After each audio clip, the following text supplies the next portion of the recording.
El primer tema de la nit, el cabalisme a Catalunya, amb el cabalista, el doctor Mario Saban.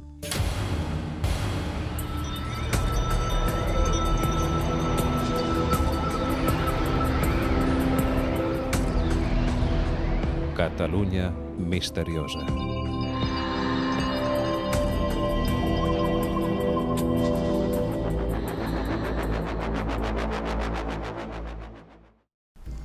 El cabalisme a Catalunya, el cabalisme català, podríem dir?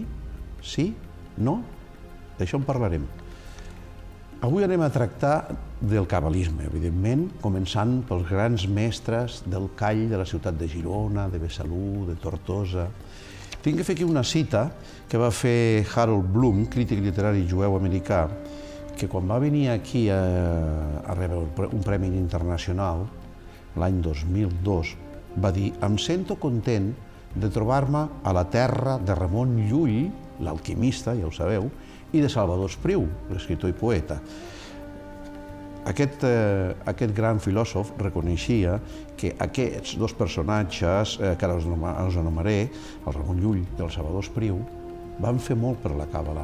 Van col·laborar molt amb Nagmànides al centre d'Isaac el Cec a Girona. Però jo, clar, per parlar del tema càbala en profunditat, jo no en sé prou, soc un periodista, però avui sí que tenim un que en sap. Ell és el doctor Mario Saban. Bona nit, Mario, que l'esteu veient en aquest moment. El Mario és doctor en filosofia i antropologia i, a més, és un mestre de càbala. Mario, la càbala té una antiguitat, no sé, anys i anys i anys. De quan es remunta la càbala? A ver, no en general, la cábala. Y sí, estamos hablando de 2500 años por lo menos, porque uno de los grandes temas de la cábala es el Masé Merkabah, el misterio de la carroza de fuego de Ezequiel, y claro, Ezequiel se sitúa en el 600 a.C., con lo cual estamos hablando por lo menos de 2600 años. El Mario Saban és autor de llibres com aquest que esteu veient aquí, perfectament bé. A més, també ha escrit aquest, Sot 22, El secreto, que el mostro a cámara, y son libros de tesis. Bueno, Masé Bereshit, sí, el misterio de la creación es la tesis doctoral en antropología. Sot 22 es un libro profundo, los lectores lo entienden por un lenguaje llano, pero la cábala no es fácil de comprender, hay que advertir de que es muy compleja, tiene muchos vericuetos para entenderla. A veure, la primera qüestió que tothom es preguntarà, què és la càbala? La cábala es la tradición mística y secreta que tienen los intelectuales judíos durante la Edad Media, pero secreta ¿por qué motivo? Secreta no porque la ocultan, sino porque es un conocimiento que ellos entienden que llevado al pueblo, llevado al público general, el pueblo no la comprende. Por tanto, cuando nosotros decimos que es secreta y sigue siendo secreta hoy, es que la explicamos, pero cuando alguien no la entiende, no la recibe, fíjate que el término en hebreo lekabel quiere decir saber recibir, cuando alguien no recibe ese conocimiento, no puede estudiar la Kabbalah. El que puede recibir es el que realmente puede comprender la Kabbalah. La Kabbalah, amb accent agut, Kabbalah. Aleshores, podríem dir que la Kabbalah és el cos místic o esotèric dintre del judaïsme, al igual que la gnosis o es del cristianismo. Así es el núcleo duro, como lo llamamos, y la comprensión general del universo. La cábala tiene dos aspectos importantes: la cosmogonía, en la comprensión del universo, de cómo Dios creó el universo, y la psicología de cómo Dios creó al ser humano. Por tanto, hay una cuestión muy interesante que no es una filosofía del hombre, no es una filosofía del cosmos, sino es una filosofía que tiende a unir la explicación del cosmos con la explicación de la creación del hombre al mismo tiempo. Els cabalistes, a veure, com va entrar la càbala a Catalunya i aquests grans cabalistes catalans? Bueno, aquí en el año 1040, es decir, en el siglo XI, hubo una gran escuela, el Lunel, en el sur de Francia, en lo que era la Provence, y a partir del 1040 se empieza a extender hasta llegar a Girona. Ahí ya se crea el gran centro de la cábala en Girona con Isaac el Ciego.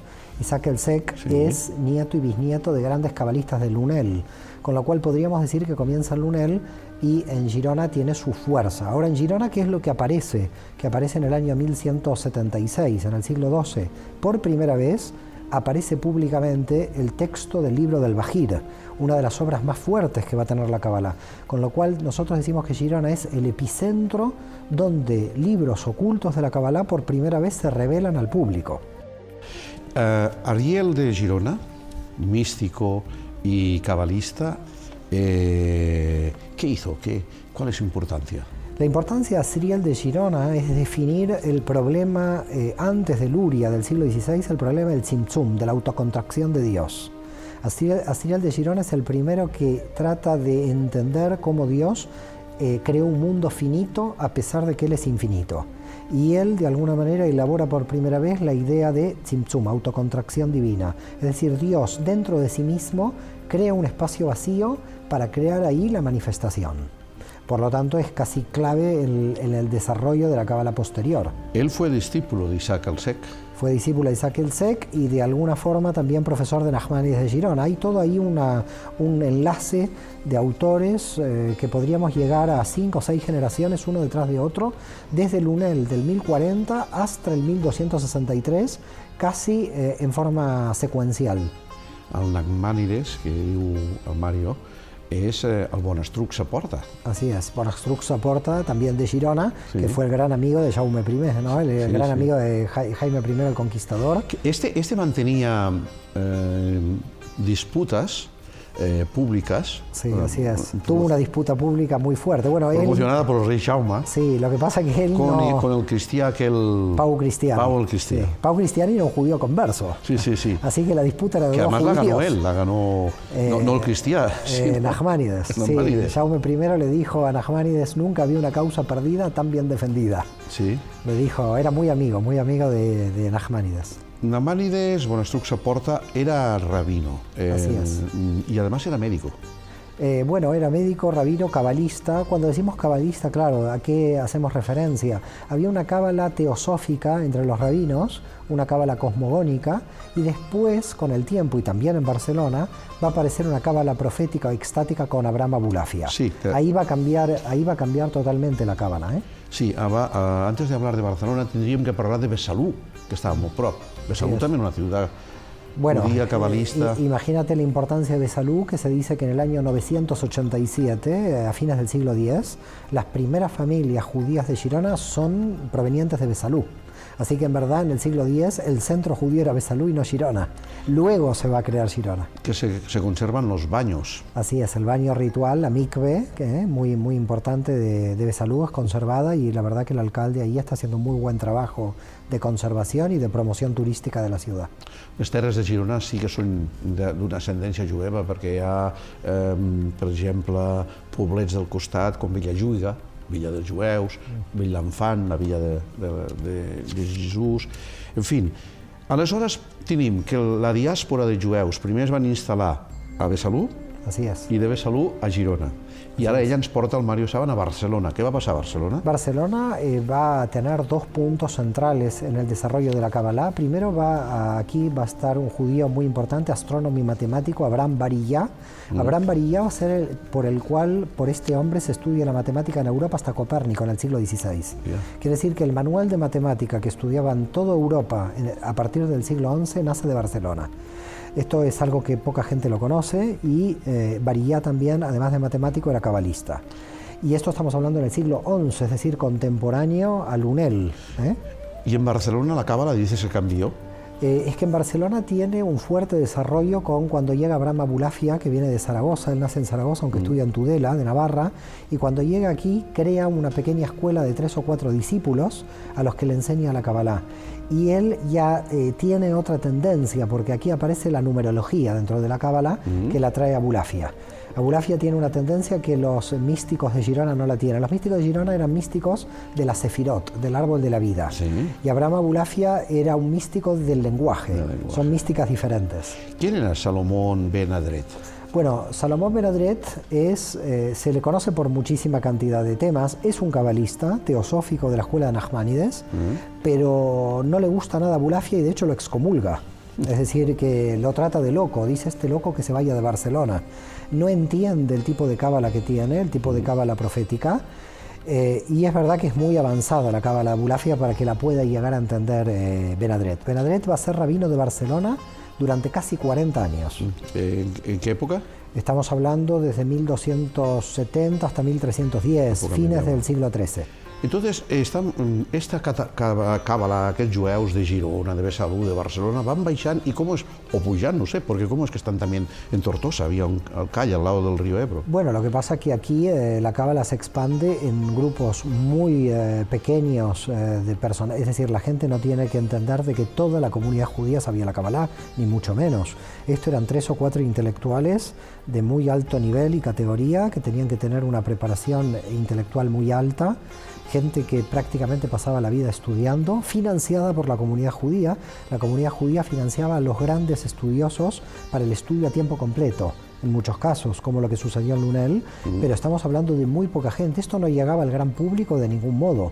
De hecho, estamos hablando que por primera vez llega al gran público hace muy pocos años. A partir de fines del siglo XX comienza a difundirse la cábala a nivel mundial. Sigue siendo muy restringido el estudio real de la cábala. Por lo tanto, decir que alguien sabe cábala es realmente muy difícil. Cuando alguien me dice, bueno, ¿tú sabes cábala? Yo digo, yo no sé qué sé, porque la cábala es tan profunda y tan impresionantemente infinita que tú coges una muy pequeña parte de la cábala y la desarrollas. Si tú eres un experto, no quieres llamarte maestro, entonces yo he visto a mucha gente que se llama maestros de cábala. Entonces, ¿qué pasa a esta gente?